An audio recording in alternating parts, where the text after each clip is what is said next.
ये कहानी आपके जीने की सोच बदल देगी। एक दिन एक किसान का बैल कुएं में गिर गया।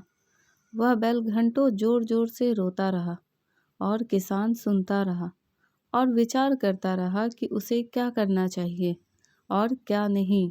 अंततः उसने निर्णय लिया कि चूंकि बैल काफी बूढ़ा हो चुका था, अतः उसे बचाने से कोई लाभ होने वाला नहीं था और इसलिए उसे कुएं में ही दफना देना चाहिए। किसान ने अपने सभी पड़ोसियों को मदद के लिए बुलाया। सभी ने एक एक फावड़ा पकड़ा और कुएं में मिट्टी डालना शुरू कर दी। जैसे ही बैल की समझ में आया कि यह क्या हो रहा है और वह जोर जोर से चीख चीख कर रोने लगा और फिर अचानक वह आश्चर्यजनक रूप से शांत हो गया। सब लोग चुपचाप कुएं में मिट्टी डालते रहे। तभी किसान ने कुएं में झांका तो वह आश्चर्य से सन्न रह गया। अपनी पीठ पर पड़ने वाले हर फावड़े की मिट्टी के साथ वह बैल एक आश्चर्यजनक हरकत कर रहा था। वह हिल हिल कर उस मिट्टी को नीचे गिरा देता था और फिर एक कदम बढ़ाकर उस पर चढ़ जाता था। जैसे जैसे किसान तथा उसके पड़ोसी उस पर फावड़ों से मिट्टी गिराते, वैसे वैसे वह हिल हिल कर उस मिट्टी को गिरा देता और एक सीढ़ी ऊपर चढ़ आता।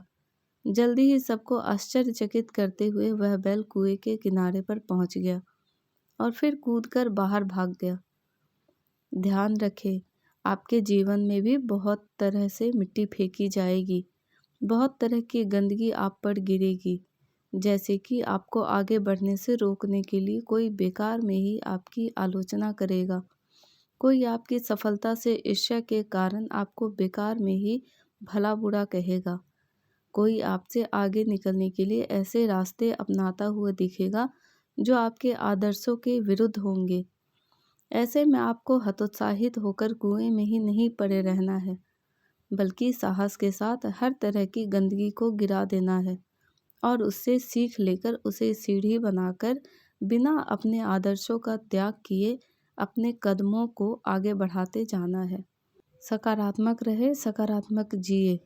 इस संसार में सबसे बड़ी संपत्ति बुद्धि, सबसे बड़ा हथियार धैर्य, सबसे अच्छी सुरक्षा विश्वास, सबसे बढ़िया दवा हंसी है और आश्चर्य की बात यह है कि ये सब निःशुल्क है। सोच बदलो, जिंदगी बदल जाएगी। आशा करती हूँ कि आपको मेरी कहानी पसंद आई होगी। कहानी पसंद आए तो प्लीज़ लाइक, शेयर और सब्सक्राइब करना ना भूलें और अपनी राय हमें कमेंट करके ज़रूर बताएं। Thank you.